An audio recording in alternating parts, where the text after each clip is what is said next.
اعوذ باللہ من الشیطان الرجیم بسم اللہ الرحمن الرحیم۔ السلام علیکم 8 کلاس، کیسے ہیں آپ سب؟ امید ہے خیریت سے ہوں گے۔ تو آج ہم اپنے دوسرے لیکچر کے ساتھ آپ کے سامنے حاضر ہیں، اور مجھے امید ہے کہ آپ نے جو فرسٹ لیکچر ہے اس کو بڑے ہی اچھے طریقے سے دیکھا ہوگا، سنا ہوگا اور سمجھا ہوگا۔ تو آپ سب سے آگے بڑھنے سے پہلے گزارش ہے کہ چینل کو سبسکرائب کریں اور ویڈیو کو آگے شیئر لازمی کریں اپنے فرینڈز اینڈ فیملی کے ساتھ، اور ان لوگوں کے ساتھ جو میرے اسٹوڈنٹس نہیں ہیں اور وہ 8th کلاس کے اسٹوڈنٹس ہیں، اور اس کے علاوہ وہ لوگ جو کہ 8th کلاس میں نہیں پڑھتے، وہ بھی قرآن مجید کو سیکھنے کی غرض سے، سیکھنے کی نیت سے یہ والے لیکچرز اٹینڈ ضرور کریں۔ انشاءاللہ آپ کو فائدہ ہوگا۔ چینل کو سبسکرائب لازمی کرنا ہے اور ویڈیو کو شیئر بھی آگے لازمی کرنا ہے۔ تو ہم لیکچر کا باقاعدہ آغاز کرتے ہیں۔ بسم اللہ الرحمن الرحیم۔ آج ہم تلاوت قرآن مجید کے آداب پڑھیں گے۔ تو نمبر 1 پہ ہے کہ قرآن مجید کی تلاوت پاک، صاف اور باوضو ہو کر کرنی چاہیے۔ بالکل ایسے ہی ہے کہ قرآن پاک کی جب بھی تلاوت کریں تو ہمارا پاک صاف ہونا اور باوضو ہونا بہت ضروری ہے، کیونکہ رب تعالیٰ نے قرآن مجید میں ہی ارشاد فرما دیا ہے۔ میں آپ کو ترجمہ بتا رہی ہوں کہ فرمایا گیا ہے سورہ مائدہ میں کہ قرآن مجید کو سوائے پاک لوگوں کے اور کوئی نہ چھوئے۔ اس کے بعد ہے جی تلاوت شروع کرنے سے پہلے تعوذ یعنی اعوذ باللہ من الشیطان الرجیم اور تسمیہ یعنی بسم اللہ الرحمن الرحیم پڑھنا چاہیے۔ اس کے بعد ہے جی تجوید کے ساتھ تلاوت کی کوشش کرنی چاہیے۔ تجوید کیا ہے؟ یعنی قرآن مجید کو اچھے طریقے سے پڑھنا، قرآن مجید کو مخارج کے ساتھ پڑھنا، قرآن مجید کو عربی لب و لہجہ میں پڑھنا۔ تو اس کے لیے آپ کو تجوید سیکھنی پڑتی ہے۔ جو لوگ تجوید سے پڑھنا جانتے ہیں بہت ہی اچھی بات ہے، اور جو نہیں جانتے انشاءاللہ اسی چینل پر ہم تجوید کا کورس بھی اپلوڈ کروں گی میں، آپ لوگوں کو اس سے فائدہ ہوگا۔ آپ مجھے کمنٹ میں بتائیے گا کہ آپ تجوید کا کورس یا تجوید سیکھنا چاہتے ہیں کہ نہیں۔ اوکے جی، اس کے بعد ہے تلاوت کرتے ہوئے اللہ تعالیٰ اور اس کے کلام کی عظمت دل میں موجود ہونی چاہیے۔ جی بالکل یہ نہیں ہونا چاہیے کہ بس ہم ایک کتاب پڑھ رہے ہیں، بلکہ ہمیں کتاب اور قرآن پاک کے فرق کا واضح فرق کا پتہ ہونا چاہیے کہ قرآن پاک ایک ایسی کتاب ہے جو اللہ تعالیٰ کا کلام ہے، اور اللہ تعالیٰ جتنی عظمتوں کا مالک ہے اور جتنی عظمت ہمارے دل میں اللہ کی ہے اتنی ہی اس کے کلام کی ہونی چاہیے۔ اس کے بعد جی نمبر 5 پوائنٹ ہے تلاوت آہستہ اور بلند آواز دونوں طرح سے کی جا سکتی ہے، البتہ یہ خیال رکھنا چاہیے کہ بلند آواز کسی کے آرام یا کام میں خلل نہ ڈالے۔ اب یہ نہ ہو کہ کوئی پاس سویا ہوا ہے، کوئی پاس آرام کر رہا ہے تو ہم اونچی اونچی آواز سے تلاوت قرآن مجید کرنے لگ جائیں، یا پھر کوئی کام کر رہا ہے اور وہ اپنے ہی کام میں مصروف ہے اور قرآن مجید کو نہیں سن رہا تو ہم اونچی آواز سے تلاوت کریں تو ایسی صورت میں گناہ گار ٹھہریں گے۔ اوکے جی، اس کے بعد ہے سجدہ تلاوت والی آیات پر سجدہ کرنا چاہیے۔ ہمیں سجدہ تلاوت کا طریقہ اور آداب سیکھنے چاہیے۔ جی سجدہ تلاوت قرآن مجید میں 14 جگہ پر موجود ہے، تو 14 مختلف صورتوں میں موجود ہے۔ انشاءاللہ میں نیکسٹ ویڈیو میں آپ کے ساتھ وہ 14 صورتیں بھی شیئر کروں گی۔ تو جب بھی سجدہ تلاوت آئے تو ہمیں اسی وقت تلاوت کو روک کے تو سجدہ تلاوت کر لینا چاہیے۔ سجدہ تلاوت کا طریقہ کس طرح سے ہے کہ آپ کھڑے ہوں گے، نیت آپ کی ہوگی کہ میں سجدہ تلاوت کر رہی ہوں، اور آپ نیت کرتے ساتھ ہی فوراً رکوع میں نہیں جائیں گے بلکہ سیدھا آپ سجدے میں چلے جائیں گے، اور سجدے میں جا کے سجدے کی تسبیح سبحان ربی الاعلیٰ 3 دفعہ پڑھ کے پھر سے آپ اٹھ جائیں گے۔ تو یہ آپ کا سجدہ تلاوت ہو گیا۔ سجدہ تلاوت میں ایک سجدہ ہوتا ہے، 2 سجدے نہیں ہوتے۔ اوکے جی، اس کے بعد ہے جب قرآن مجید کی تلاوت کی جا رہی ہو تو اسے خاموشی اور توجہ سے سننا چاہیے۔ اب یہ نہیں کہ تلاوت ہو رہی ہے، اکثر ہمارے اسکولز میں یا ہمارے گرد و نواح میں جب ہم دیکھتے ہیں تو بچے، بلکہ بڑے بھی بڑے افسوس کے ساتھ کہنا پڑتا ہے کہ وہ تلاوت قرآن مجید کو اتنے ادب سے نہیں سن رہے ہوتے، جبکہ کلام پاک کی جو تلاوت ہے اس کو سننے کا سب سے بڑا ادب ہی یہ ہے کہ اسے خاموشی اور توجہ سے سنا جائے۔ اس کے بعد ہے جی قرآن مجید کے ترجمہ کے مطالعہ کے وقت خوب غور و فکر کرنا چاہیے تاکہ آیات کا مفہوم اچھی طرح ذہن نشین ہو جائے۔ یعنی جب قرآن مجید کی تلاوت کی جائے، اس کا ترجمہ پڑھا جائے تو غور و فکر کرنا چاہیے، اور رب تعالیٰ نے انسان کو غور و فکر کی دعوت بھی دی ہے۔ قرآن مجید میں جگہ جگہ ارشاد باری تعالیٰ ہوتا ہے کہ غور کرو، تو غور و فکر کرنا ترجمہ قرآن مجید میں بہت ضروری ہے تاکہ ہمیں آیات کا مفہوم پتہ چلے، ہمیں آیات کی تفہیم ہو، سمجھ آئے۔ اس کے بعد ہے جی نمبر 9 پہ اللہ تعالیٰ اور اس کے رسول حضرت محمد رسول اللہ خاتم النبیین صلی اللہ علیہ وآلہ وسلم کی محبت اور اطاعت کے جذبے سے سرشار ہو کر احکام دین سیکھنے اور ان پر عمل کرنے کی نیت سے قرآن مجید کا مطالعہ کرنا چاہیے۔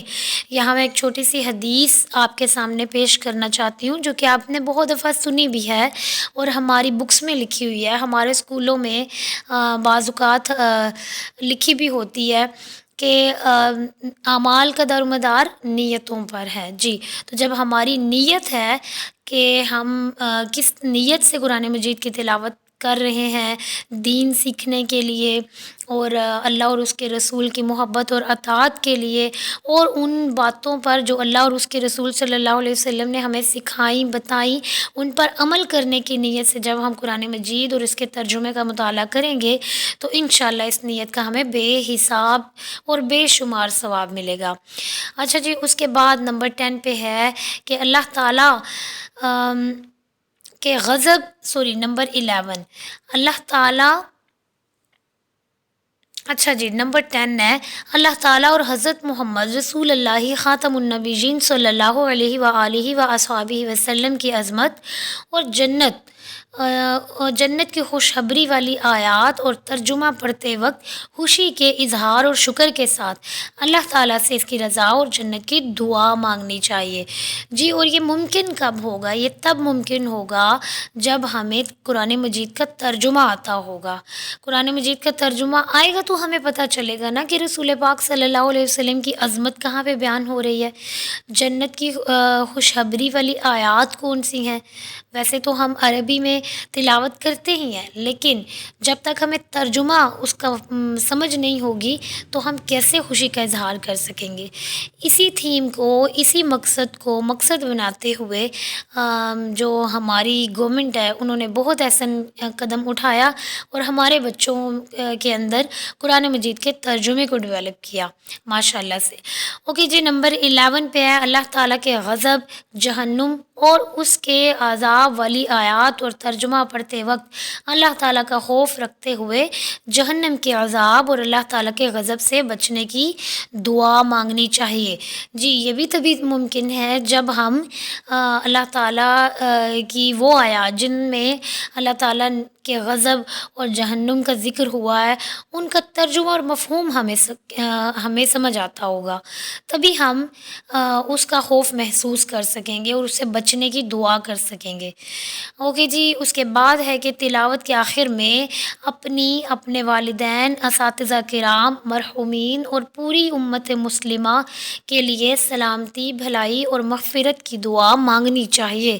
جی، دعا ہر عبادت کا مغز ہے۔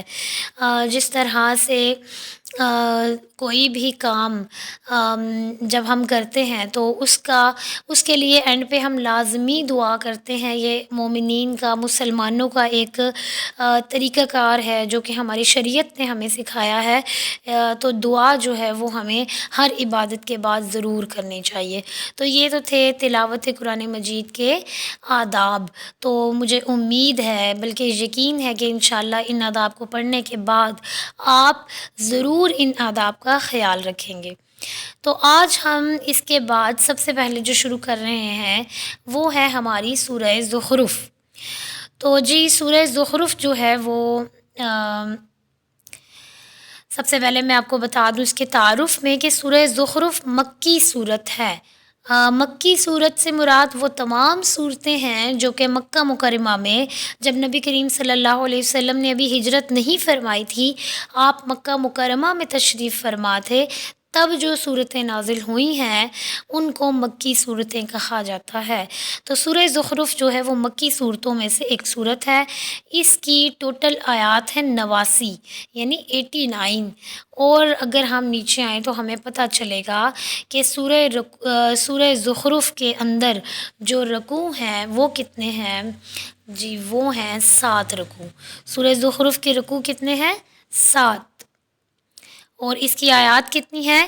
89 یعنی 89۔ تو تعارف میں ہے کہ زخرف عربی زبان میں سونے کو کہتے ہیں۔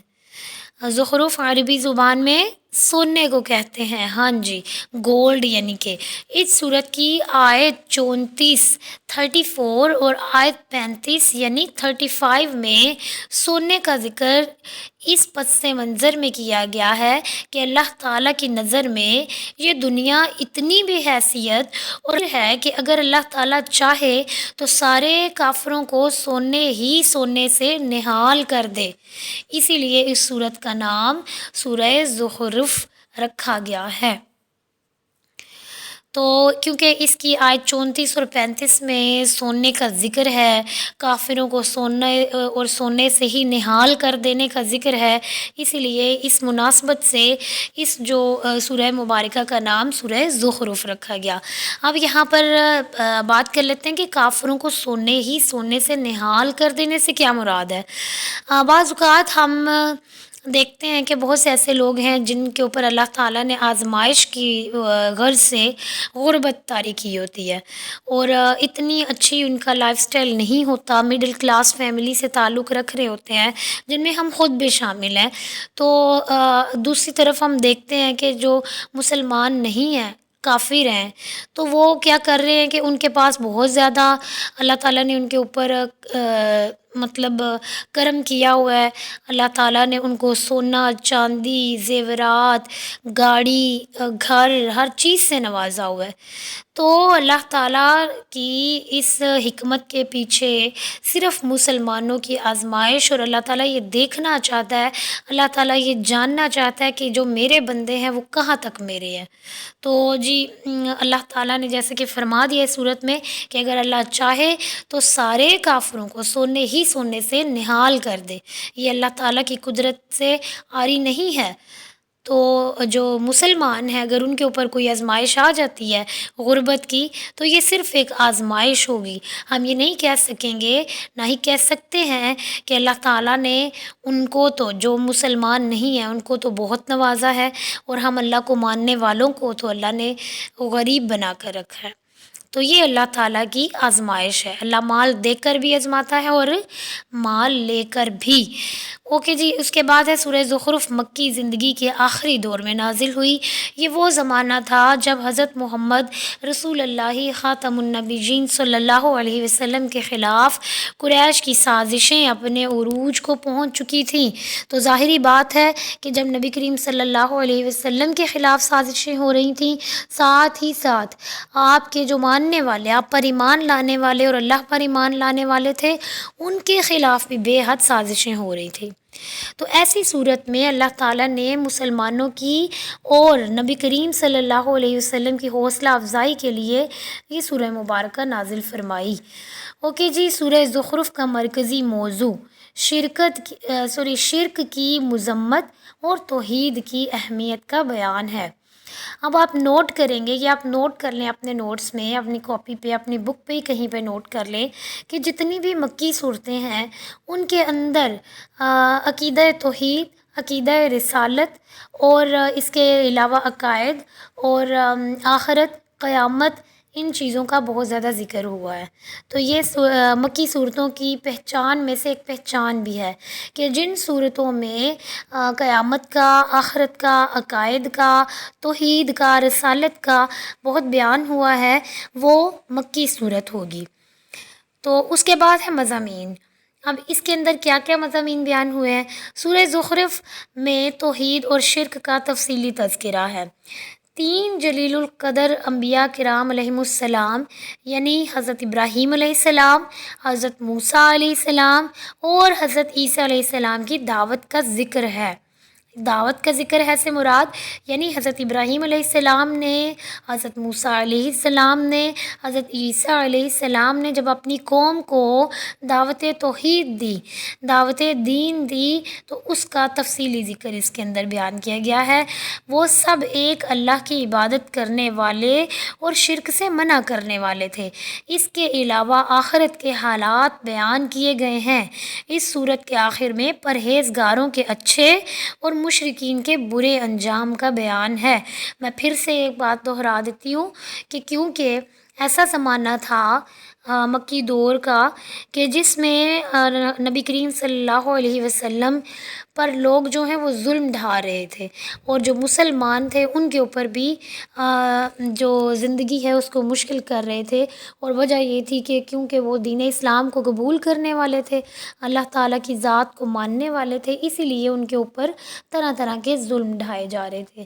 تو ایسی صورت میں مسلمانوں کا اور اپنے پیارے حبیب علیہ الصلاۃ والسلام کی حوصلہ افزائی کے لیے اللہ تعالیٰ نے اپنے کلام کو آپ پر بذریعہ وحی نازل فرمایا، اور آپ کو جو ہے وہ آپ کی حوصلہ افزائی فرمائی، اور شرک کرنے والے مشرکین جو ہیں ان کے برے انجام کو بار بار بیان کیا گیا، اور جو پرہیزگار ہیں، اللہ کو ماننے والے ہیں، ان کے اچھے انجام کا بار بار ذکر کیا گیا۔ اوکے جی، اس کے بعد ہے جاہلیت کے زمانے میں ایک انتہائی وحشیانہ رسم یہ تھی کہ لوگ عورت کو منحوس سمجھتے تھے، اور بعض قبیلے ایسے تھے کہ اگر ان میں سے کسی کے ہاں بچی پیدا ہو جاتی تو وہ شرم کے مارے اس بچی کو دفن کر دیتا تھا۔ اللہ، کتنا ہی یہ قبیح ایک فعل تھا، کتنا ہی برا کام تھا کہ ایک پھول جیسی ننھی بچی جس کو تو ہم دیکھ کے جو ہے وہ اتنا پیار آتا ہے، اس کو ہی زمانہ جاہلیت میں لوگ دفن کر دیتے تھے۔ تو اس کے بعد ہے سورہ زخرف میں اس برے عمل کی مذمت بیان کی گئی ہے، اس برے عمل کو اور برا قرار دے کے تو اس کی مذمت بیان کی گئی ہے۔ اچھا، اس صورت کے علمی اور عملی نکات کیا ہیں؟ نمبر 1 ہے کہ دنیا میں سفر کرتے ہوئے ہمیں یہ یاد رکھنا چاہیے کہ ہم آخرت کی طرف بھی سفر کر رہے ہیں۔ نمبر 2 ہے کہ اللہ تعالیٰ کے ذکر سے غافل رہنے والوں پر شیطان مسلط کر دیا جاتا ہے۔ ویری امپورٹنٹ پوائنٹ کہ اگر ہم اللہ تعالیٰ کے ذکر سے آل ٹائم غافل رہتے ہیں، صبح و شام غافل رہتے ہیں، کبھی اللہ کو یاد کرنے کی ہمیں جو ہے فرصت ہی نہیں ہے، تو پھر ایسے لوگوں پر شیطان مسلط کر دیا جاتا ہے۔ شیطان مسلط ہوتا نہیں بلکہ کر دیا جاتا ہے۔ اللہ تعالیٰ کے ذکر سے ہمیں اپنے دلوں کو منور رکھنا چاہیے۔ اس کے بعد ہے کہ لوگوں کے درمیان اصل رشتہ ایمان اور تقوی کی بنیاد پر ہے، باقی سب رشتے قیامت کے دن کھوکھلے ثابت ہوں گے۔ ماں باپ، بہن بھائی، دوست احباب، رشتہ دار، یہ سب جو چیزیں ہیں، یہ سب جو رشتے ہیں، یہ کھوکھلے ہوں گے۔ ہر ایک کو آخرت میں اپنی اپنی فکر ہوگی۔ اگر کسی کو کوئی رشتہ رہے گا، کسی کا کوئی رشتہ قائم رہے گا، تو وہ تقوی اور ایمان کی بنیاد پر ہوگا۔ اس کے بعد ہے جی قیامت کا علم صرف اللہ تعالیٰ کے پاس ہے۔ نبی کریم صلی اللہ علیہ وسلم سے بار بار صحابہ کرام پوچھتے تھے کہ قیامت کب آئے گی، تو نبی کریم صلی اللہ علیہ وآلہ وسلم نے ہمیشہ ایک ہی جواب دیا کہ بے شک اس کا علم اللہ تعالیٰ کو ہے۔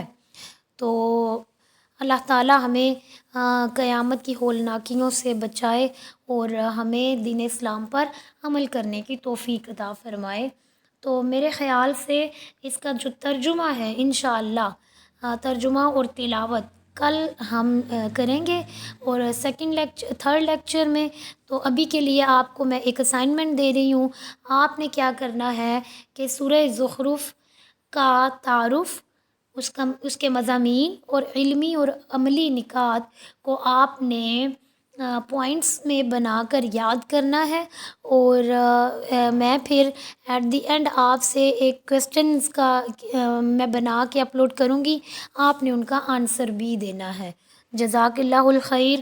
آپ سب کا شکریہ.